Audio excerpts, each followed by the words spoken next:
What's going on, everybody? Hope you're well out there. Welcome to another traditional Tuesday, and I've got another one today. Well, hopefully it's another good one. So, again, as always, I'm taking a look at these knives for the first time with you.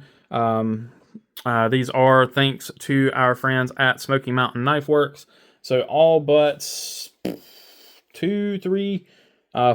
of the knives that we have currently for the traditional Tuesdays came from Smoky Mountain Knife Works. Now, these were bought with my own money, but I stand behind Smoky Mountain. They are a fantastic company.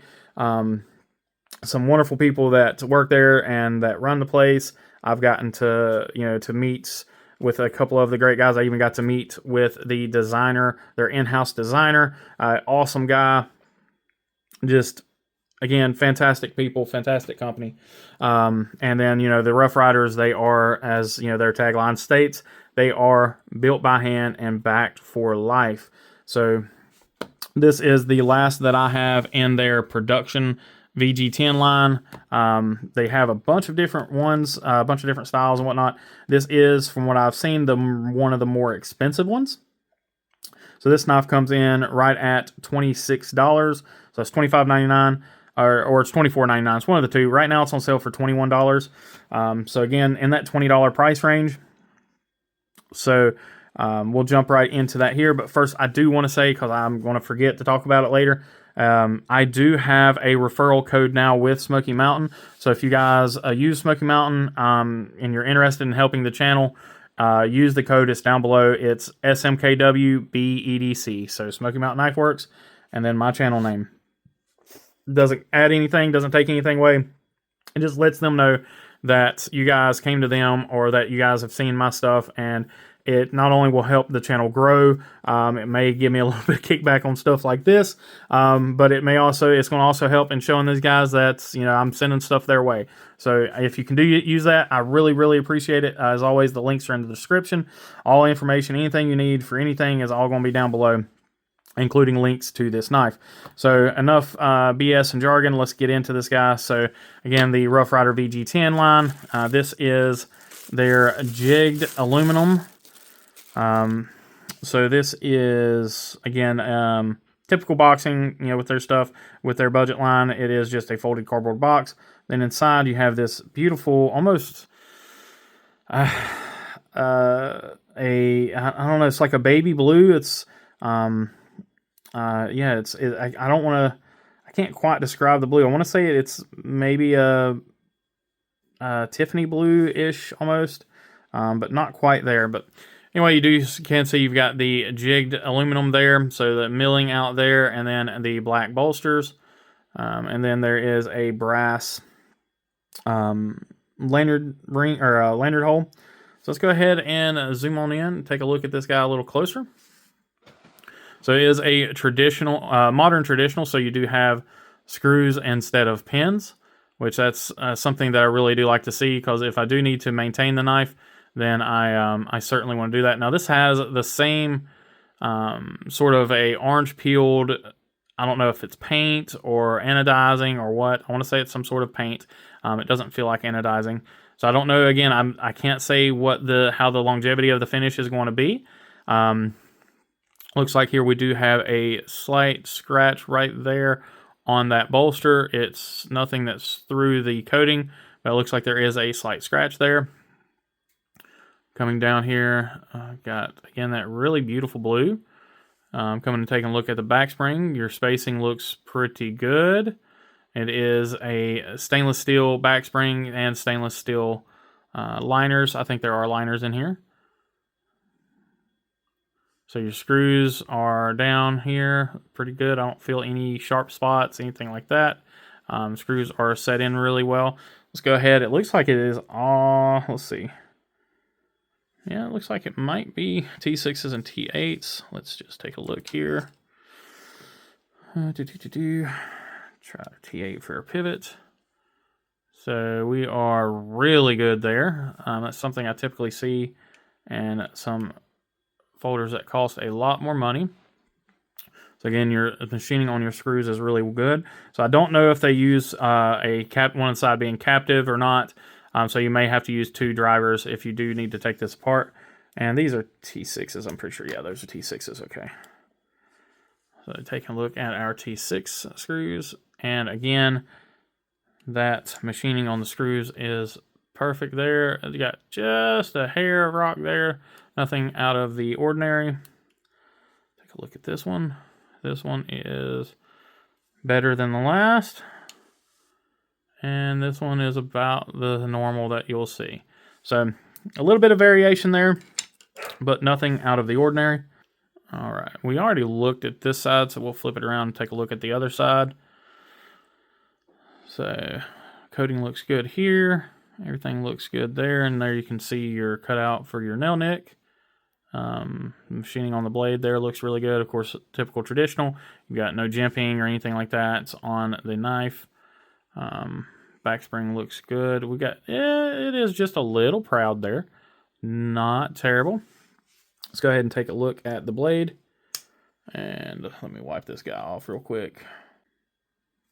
All right. There we go. So you can see you've got a really beautiful belt satin blade here.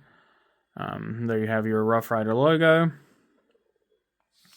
Other side, you do have, just with the other, you have your VG10 stamp, and then your model number. This is the RR2103. Of course, they are made in China.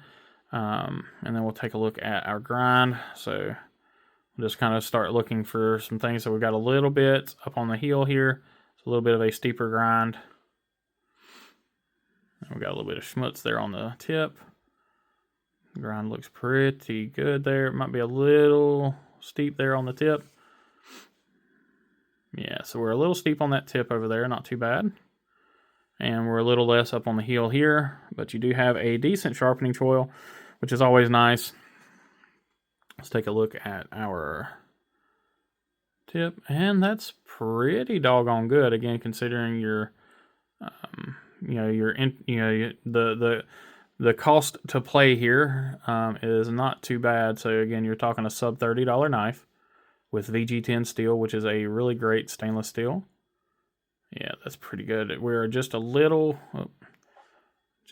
steep here. So you got a more shallow grind on this side, a little steeper grind on that side. But again, not bad at all. Again, if it wasn't zoomed all the way in, you wouldn't be able to tell.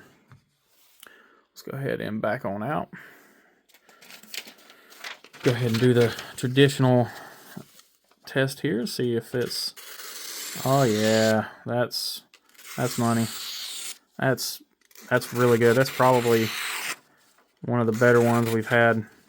Again, this is that super thin, super thin paper. The edge is nice and toothy. Not super well polished, or not super high polished, but it is going to work fantastic for doing everything that you need it to do. Go ahead and go over some specs here. I think it said it's was like 2 ounces or something like that, or 3 ounces, 3.2 ounces maybe. I can't remember. 2.5 ounces. Okay, so there we go. 2.5 ounces. I was about to say, I just looked at the at the specs on the website and I couldn't remember what it was saying. And then for blade length, total blade length, we are looking at 3 1/4, and total or overall length, we are at 7 1/4. So great length there. Go ahead and take a look at it in hand. Typical traditional. It's, there's a reason these knives are still around. There's a reason they were around for a very, very, very long time. That is just extremely comfortable. There's no hot spots because there's no pocket clip. Everything's rounded off really well. The jigged aluminum gives you really good grip, actually, even though it's fairly slick. Like I said, the jig pattern gives you pretty good grip there. We'll go ahead and take a look at. Not bad. It's got a really good, well-defined half stop. It's a little low, so if you are one of those that closes with your one hand, so because your blade's got a little bit of a belly to it, just be careful of that. But it's got solid spring. It's definitely heavier than your typical Victorinox, a little heavier than your typical Victorinox, but not bad. You really don't notice it when you open the knife, because you're coming down here for your pinch grip or for your nail nick, and with it being a longer blade, you've got a lot of leverage there. So you don't really notice it there, but when you do to open it, when you go to that final lock, that's when you notice it. Or not lock, when you go to that final open. So, I mean, not bad, not too shabby. And in your open position, you know, there's nothing proud, nothing hanging out, you know, so everything looks good there. All in all, great option for someone not wanting to break the bank, but wanting to get into modern traditionals.